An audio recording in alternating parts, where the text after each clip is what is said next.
ध्यान की शास्त्रीय पद्धति एवं संध्या रहस्य। शास्त्रों में ध्यान की विभिन्न परिभाषाएं आती हैं। एक कहता है राग द्वेष का नष्ट हो जाना ही ध्यान है। दूसरा कहता है मन में किसी भी विषय का न आना ही ध्यान है। तीसरा कहता है अपने मन का लक्ष्य में एकाग्र हो जाना ही ध्यान है। चौथा कहता है चिंतन के बल पर अपनी अभिष्ट वस्तु को प्रत्यक्ष सा प्राप्त कर लेना ही ध्यान है।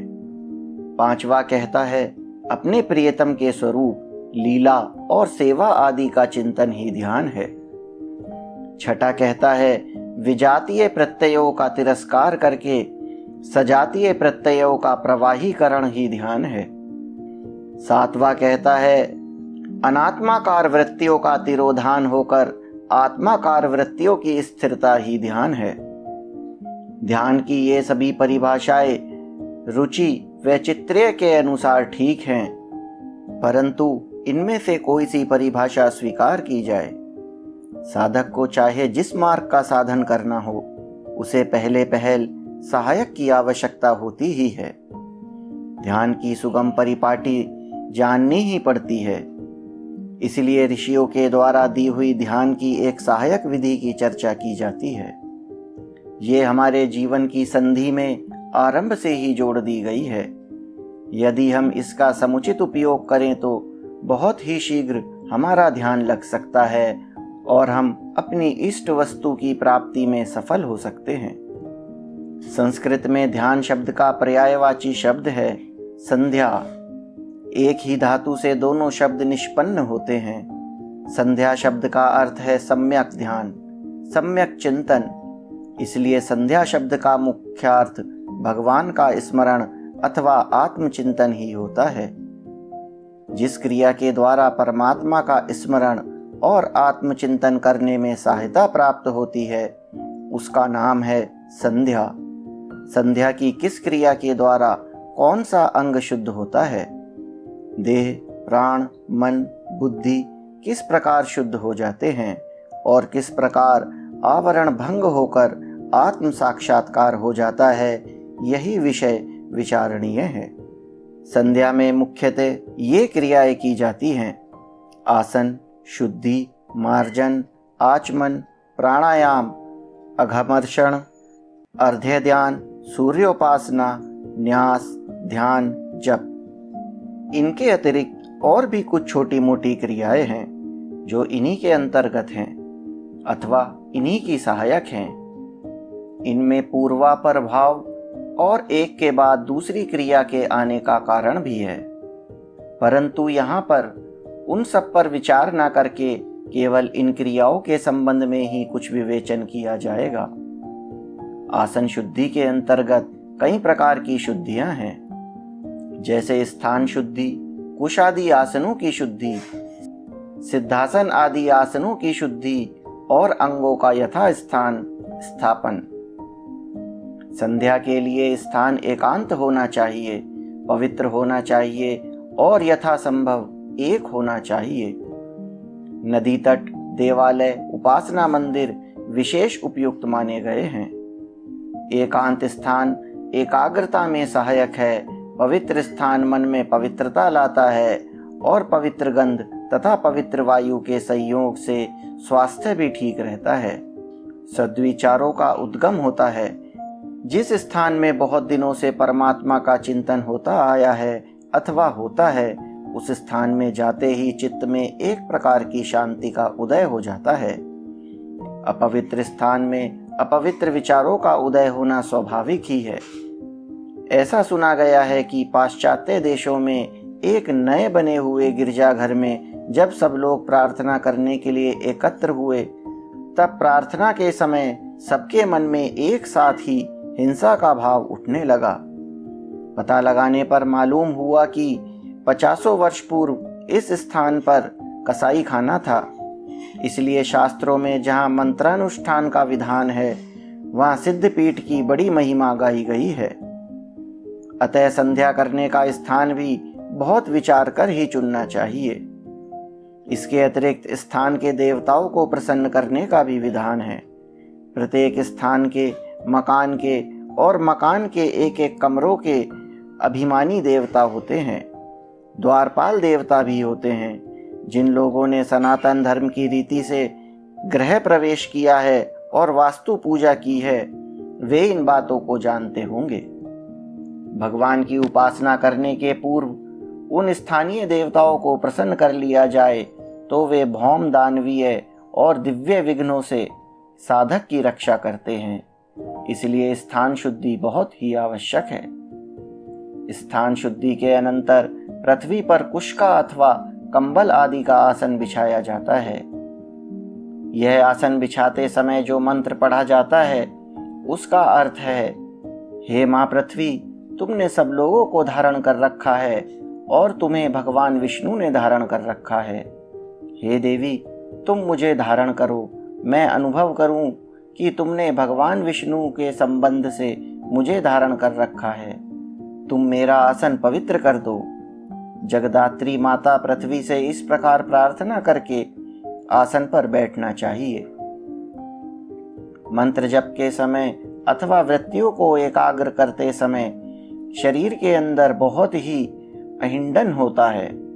उससे एक प्रकार की विद्युत शक्ति आविर्भूत होती है जो शरीर और मन को स्वस्थ बनाती है। यदि शरीर और पृथ्वी के बीच में कोई आसन न रखा जाए तो वह विद्युत शक्ति पृथ्वी के आकर्षण से खिंच जाएगी और इससे शरीर एवं मन दोनों के ही स्वास्थ्य नाश की आशंका रहेगी। इसलिए शास्त्रों में आसन पर बड़ा जोर दिया गया है और कहा गया है कि आसन के बिना वैद्य कर्म निष्फल हो जाया करते हैं। आसन पर बैठने में दो बातों का और ध्यान रखना चाहिए। एक तो सिद्धासन, स्वास्तिकासन, वीरासन आदि में से कोई आसन होना चाहिए और दूसरी यह कि हाथ, पैर, सिर आदि यथा स्थान ही रहने चाहिए। जप करते समय पैर के तलवों का गुह्य स्थानों का स्पर्श निषिद्ध है।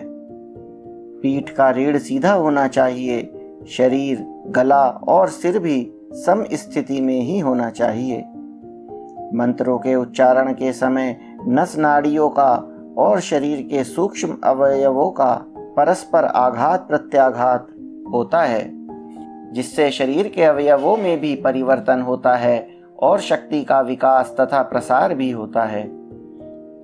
कोई नस नाड़ी टेढ़ी रहे अथवा हाथ आदि रख देने के कारण उसके प्रवाह में बाधा पड़े तो उन क्रियाओं से उतना लाभ नहीं होता। इसलिए संध्या अथवा ध्यान करते समय शरीर को शिथिल और स्थिर रखना बहुत ही आवश्यक है। संध्या के मुख्य अंगों में मार्जन का प्रधान स्थान है। मार्जन का अर्थ है साफ करना, झाड़ू देना। स्नान करने से शरीर तो स्वस्थ रहता ही है, मार्जन के द्वारा उसमें पवित्रता भरी जाती है। जिस समय शरीर गर्म रहता है या परिश्रम के कारण थका रहता है, उस समय शरीर में रक्त और वायु दोनों ही उत्तेजित रहते हैं। रक्त के वेगवान प्रवाह के कारण मन भी चंचल होता है और वैसी स्थिति में किसी प्रकार की उपासना ठीक ठीक नहीं बन पाती।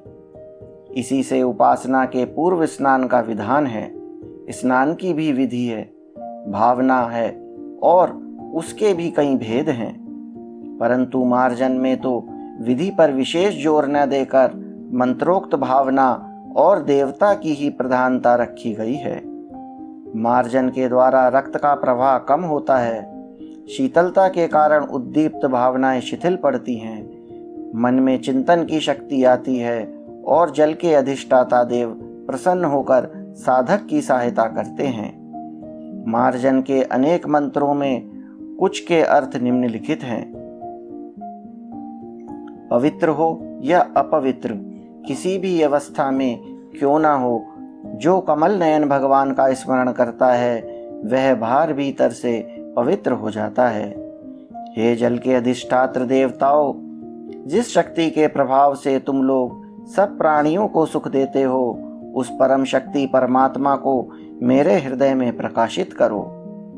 हमें ऐसी सामर्थ्य दो, ऐसी शक्ति दो कि हम परमात्मा की स्फूर्ति का निरंतर अनुभव करने के योग्य हो जाएं। तुम अपना कल्याणकारी रस हमें दो, जिस प्रकार स्नेहमयी माता से पुत्र अपने हित कर दूध की आशा करता है, वैसे ही हम तुम्हारे जगत को तृप्त करने वाले रस की इच्छा करते हैं। स्वामिन, सबको तृप्त करने वाले या प्राप्त करने वाले देव, तुम हमें आनंद रसानुभव करने के योग्य बनाओ। इत्यादि अनेकों मंत्र हैं। मनुष्य के शरीर में 2/3 से अधिक जलीय अंश है। शरीर में शक्ति, जीवन, स्फूर्ति आदि इसी से आते हैं। परमात्मा के चिंतन में अपनी पूरी शक्ति लगाने के लिए जल के अधिष्ठात्र देवता से प्रार्थना करना आवश्यक है। चित्त में तब तक ग्लानि रहती है, तब तक कोई भी उपासना प्रसन्नता से नहीं होती। प्रसाद पूर्वक हुए बिना किसी भी उपासना की सफलता संदिग्ध है। इसलिए भी मार्जन की आवश्यकता है कि चित्त की ग्लानि दूर हो जाए और जलाधित्राष्ट्र देवता की सहायता से यह भावना दृढ़ हो जाए कि मैं पवित्र होकर स्थिर भाव से परमात्मा की उपासना करने बैठा हूँ। अब पाप ताप मेरा स्पर्श नहीं कर सकते। मैं अविचल भाव से भगवान का चिंतन करूँगा। इसी भावना से अपने चारों तरफ जल छिड़ककर स्थिरता की भावना दृढ़ की जाती है। आचमन भी संध्या का एक मुख्य अंग है और यह भिन्न भिन्न मंत्रों से कई बार किया जाता है। जैसे मार्जन के द्वारा बाह्य शरीर पर प्रभाव डाला जाता है, वैसे ही आचमन के द्वारा अंतः शरीर पर प्रभाव डाला जाता है। आचमन से मानसिक उत्तेजना शांत हो जाती है। इंद्रियों के धोने से, कुल्ला करने से, स्नान करने से एवं पानी पीने से काम क्रोध आदि विकारों को बहुत कुछ शांत होते देखा गया है। आचमन के मंत्रों पर विचार करने से मालूम होता है कि वे विभिन्न प्रकार के दोषों को दूर करने की प्रार्थनाएं हैं। 1-2 मंत्रों का अर्थ लिखा जाता है। तेजस्विता के देवता सूर्य, क्रोध और क्रोध के देवता क्रोध से किए गए सारे पापों से मेरी रक्षा करें। मैंने रात में जो पाप किए हैं, चाहे वे मन से, वाणी से, हाथों से, पैरों से, पेट से अथवा मूत्रेंद्रिय से ही क्यों न हुए हों, रात्रि का देवता उसे नष्ट कर दे। मेरे अंदर जितने पाप हैं उन सबको और अपने को यह मैं अमृत योनि सूर्य में हवन करता हूँ। इसी प्रकार समय और क्रिया के भेद से और भी आचमन के मंत्र हैं। शरीर शुद्धि के साथ ही साथ मंत्र की अपूर्व शक्ति एवं देवताओं की सहायता से मन शुद्धि भी हो जाती है। आचमन का विशेष उपयोग मन शुद्धि में ही है। स्वामी दयानंद जी ने बतलाया है कि आचमन करने से कफ नष्ट हो जाता है और मंत्रों के उच्चारण में सुगमता हो जाती है। वास्तव में आचमन संध्या का मुख्य अंग है और यदि भावना पूर्वक किया जाए तो दोषों को मिटाने में और ध्यान लगाने में बहुत ही सहायक हो सकता है। प्राणायाम की महिमा तो बहुत ही प्रसिद्ध है। हठ योग का मूल स्तंभ प्राणायाम ही है। प्राण अर्थात शरीर के अंदर रहने वाली क्रिया शक्ति, आयाम अर्थात उसका नियंत्रण। हम अभ्यास के कारण बहुत से ऐसे काम भी कर डालते हैं जिन्हें करना आवश्यक नहीं है और जिन्हें नहीं करना चाहिए। व्यर्थ के कर्म तो हमारे मित्र हो गए हैं। अधिकांश कर्म वैसे ही होते हैं। उनके नियंत्रण की बड़ी आवश्यकता है। प्राण शक्ति के अनियंत्रित हो जाने के कारण ही जीवन के बहुत से अंग बेकार हो गए हैं, निकम्मे हो गए हैं। प्राणायाम के द्वारा क्रिया शक्ति नियंत्रित की जाती है। वे नस नाड़ियाँ जो वायु संचार न होने के कारण अनेक प्रकार के रोगों का उद्गम बन रही हैं, उन्हें अपना ठीक ठीक काम करने लगती हैं। शास्त्रों में ऐसा कहा गया है कि मन, प्राण और वीर्य ये तीनों एक ही वस्तु हैं। तीनों में से एक वश में कर लिया जाए तो शेष दोनों अपने आप वश में हो जाते हैं। जिसने प्राण वश में कर लिए उसका मन वश में हो गया और उसका वीर्य भी स्थिर हो गया। मन की स्थिरता से आध्यात्मिक लाभ और वीर्य की स्थिरता से लौकिक परालौकिक लाभ सुनिश्चित है। संध्या के प्राणायामों में 2 बातें और हैं। एक, तो मंत्र जप, दूसरा ध्यान। ध्यान 3 स्थानों में होता है, नाभि, हृदय और मस्तक में।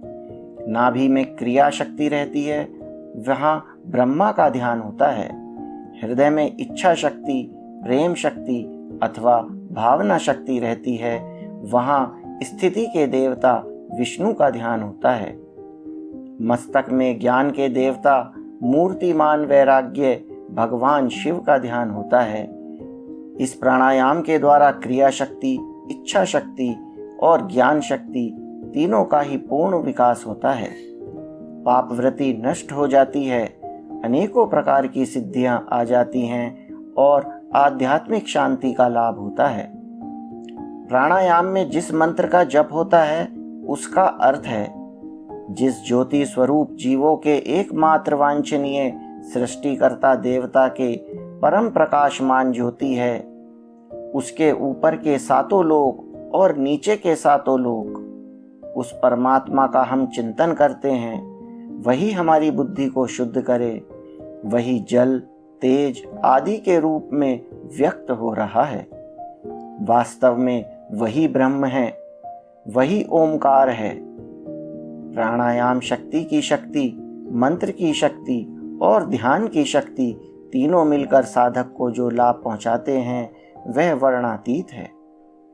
उपासना शास्त्र में अमघर्षण की बड़ी महिमा है। इसके अनेकों प्रकार आते हैं। तंत्रों में इसे भूत शुद्धि कहा गया है और यह विधि पूर्वक किया जाए तो बिना किसी विशेष क्रिया के ही कुंडलिनी जाग जाए। इसकी क्रिया इस प्रकार बतलाई गई है कि साधक अपनी भावना की आंखों से देखे कि मेरी बाई कोख में एक बड़ा भयंकर पाप पुरुष है। बीज मंत्रों का उच्चारण करता हुआ वह प्राणों के साथ जल खींचकर वहां ले जाए और उस पाप पुरुष को भस्म करके फिर एक पुण्य पुरुष की सृष्टि करे। इस प्रकार की भावना करते रहने से पाप प्रवृत्ति नष्ट हो जाती है और जीवन पुण्यमय बन जाता है।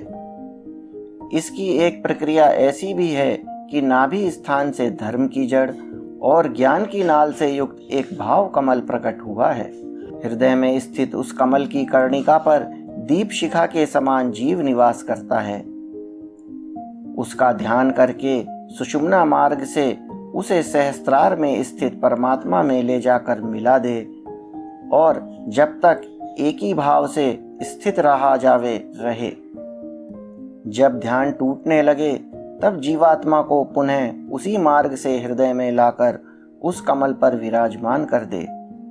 इस प्रकार थोड़ा ही अभ्यास करने से यह अगरूप संसार दबा दिया जाता है। इसका चिंतन कम हो जाता है। जीवन सदाचारमय और जीव परमात्मा के आनंद में मस्त रहने लगता है। अघमर्षण की एक और प्रक्रिया बड़ी गुप्त है और वह मुझे एक बड़े अच्छे महात्मा के द्वारा प्राप्त हुई है। इस प्रक्रिया से बहुत ही शीघ्र भूत शुद्धि हो जाती है। मूलाधार से लेकर सहस्त्रार पर्यंत सुषुम्ना मार्ग का चिंतन करते हुए इन 4 मंत्रों का जप किया जाए। मंत्र आप स्क्रीन पर देख सकते हैं। इनसे बहुत ही शीघ्र लाभ होते देखा गया है।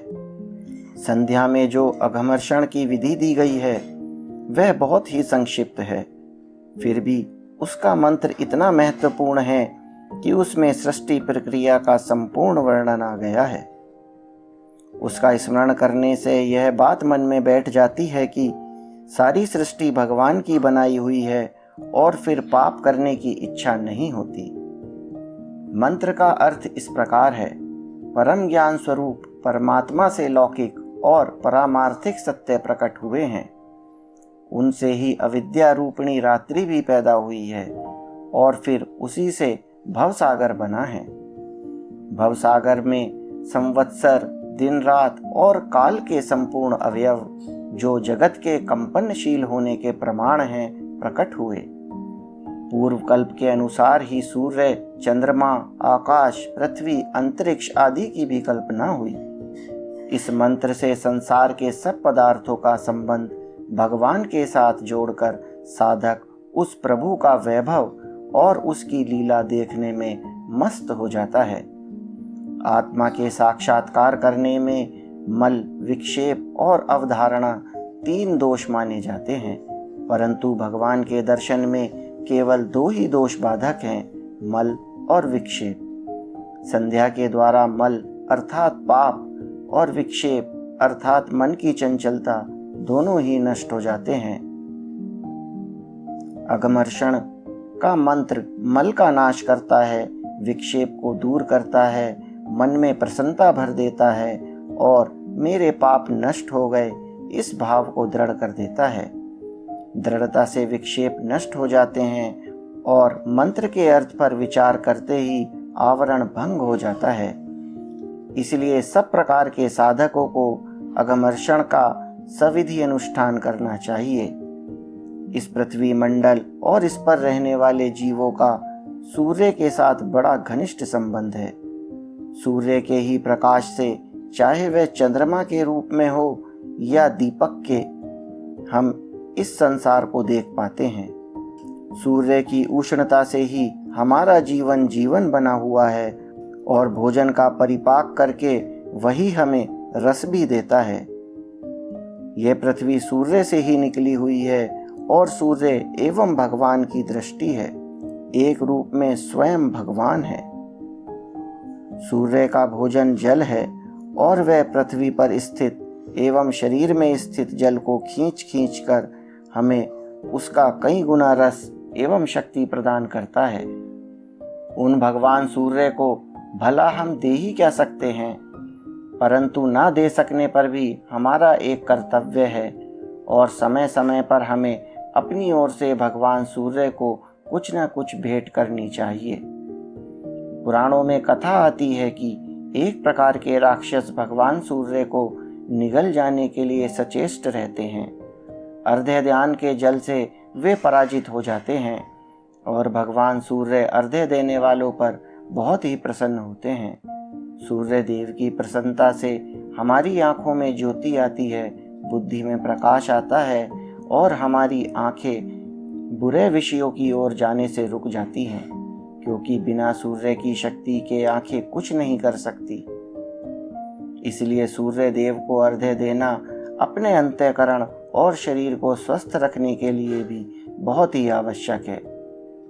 सभी इष्ट देवों का ध्यान सूर्य की ज्योति में ही होता है, इसलिए अपने हृदय में सूर्य मंडल का चिंतन करने के लिए अवश्य भगवान सूर्य को प्रसन्न करना चाहिए।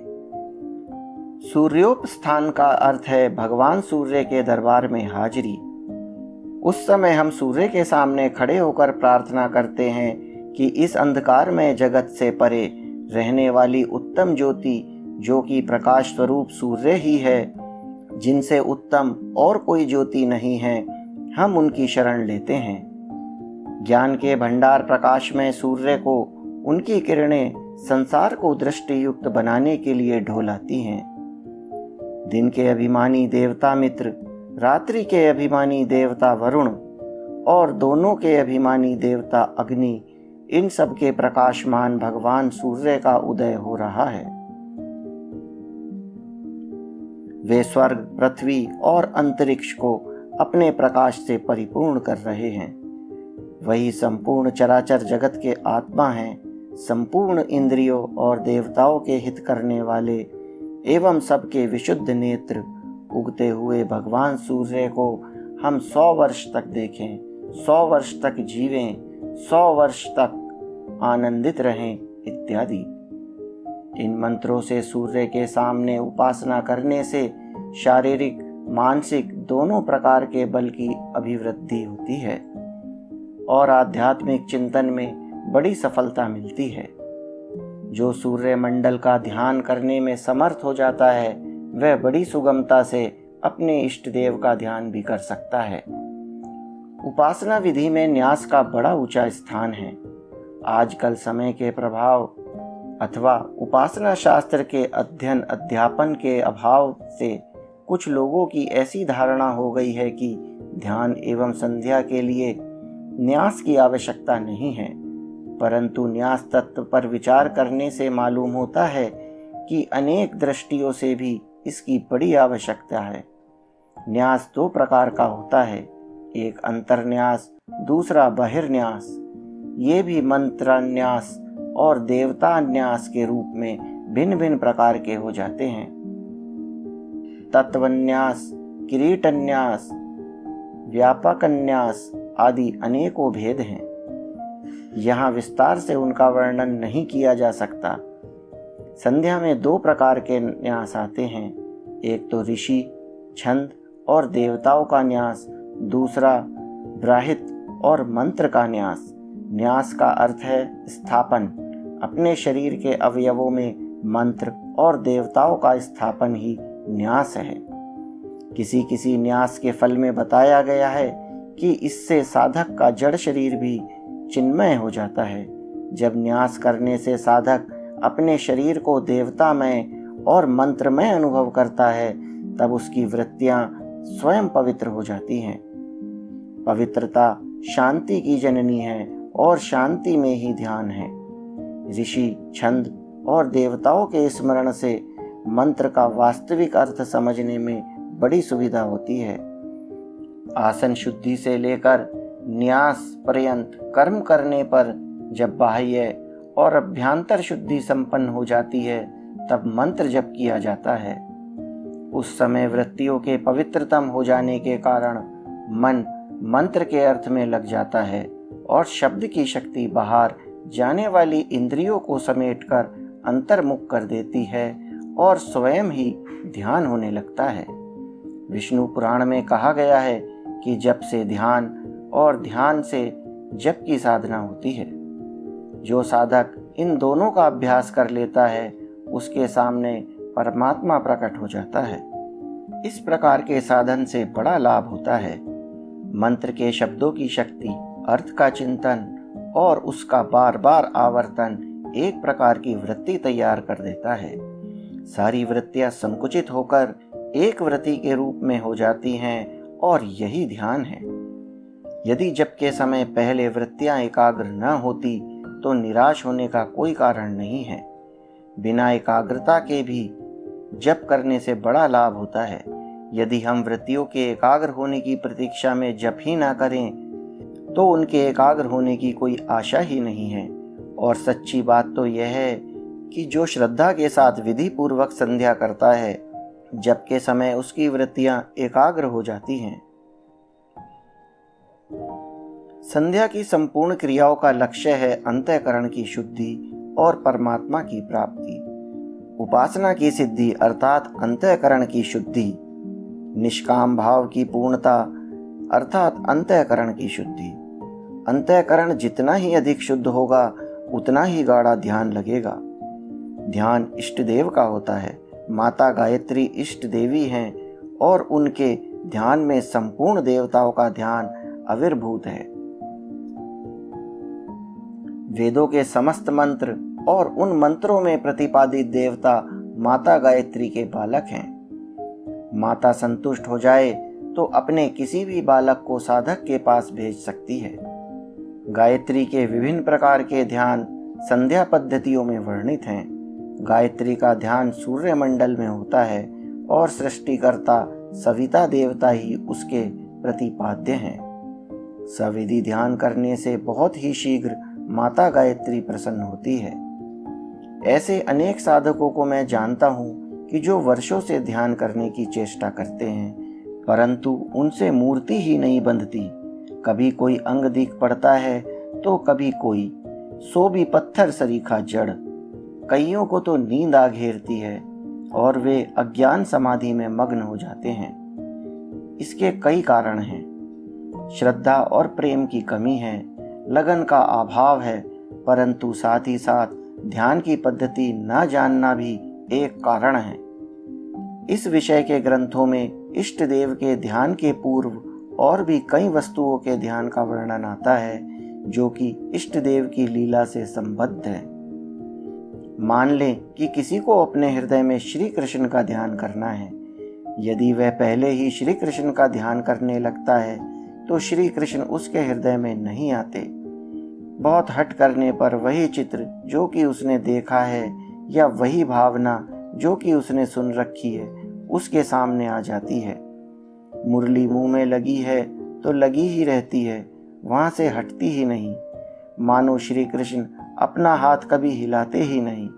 इस प्रकार का ध्यान भी उपयोगी है, परंतु इनमें उतने आनंद का अनुभव नहीं होता। श्री कृष्ण के ध्यान से पूर्व उनके लीला क्षेत्र का ध्यान होना चाहिए। वृंदावन हो, यमुना का तट हो, कदम्ब का वृक्ष हो, गौए हो, ग्वाल बाल उनकी प्रतीक्षा में हो और साधक उनके लिए तड़फड़ा रहा हो। इस छटपटी में हंसते हुए, खेलते हुए, उछलते हुए, पीतांबर फहराते हुए, कभी गाते हुए, कभी बांसुरी बजाते हुए श्री कृष्ण आ जाएं, बस ध्यान हो जाए। तंत्रों में पहले हृदय में न्यास करने का विधान है। पहले हृदय कमल पर 12 कलात्मक सूर्य, 16 कालात्मक चंद्रमा और 10 कलात्मक अग्नि तत्व का न्यास किया जाता है। यह तत्वान्यास का एक अंश है। इसके बाद पीठान्यास होता है, जिसमें क्रमशः आधार शक्ति, प्रकृति, कूर्म, अनंत, पृथ्वी, क्षीर समुद्र, श्वेत द्वीप, मणिमंडप, कल्प वृक्ष, मणिवेदिका और रत्न सिंहासन का न्यास किया जाता है। इनकी स्थापना करते साधक एक दूसरे ही लोक में चला जाता है। बाह्य विस्मृति हो जाती है और वहाँ बड़ी उत्सुकता से अपने प्राणों के प्राण प्रियतम प्रभु श्री कृष्ण के लिए व्याकुल हो उठता है। एकाएक उनके सामने गोपी मंडल या गोप मंडल के साथ भगवान श्री कृष्ण प्रकट हो जाते हैं और वह ध्यान मग्न हो जाता है। वह अपनी प्रभु की लीला में सम्मिलित होकर उनकी सेवा करके कृतकृत्य हो जाता है। इस प्रकार अपने अपने इष्ट देव का ध्यान अलग अलग होता है। ध्यान करने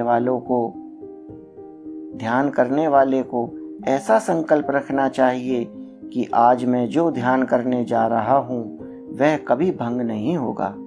आज मैं सर्वदा के लिए अपने प्रभु की सन्निधि में जा रहा हूँ। 1 घंटे या 2 घंटे के बाद अमुक काम करने के लिए जाना है, तब तक ध्यान तोड़ दूंगा। ऐसी वासना लेकर जो ध्यान करने बैठता है वह अंतर्देश में प्रवेश करने में असमर्थ ही रहता है। यदि इतना ही समय हो तो यह दृढ़ संकल्प करना चाहिए कि इसके अंदर तो कोई दूसरी बात मन में आने ही नहीं देंगे।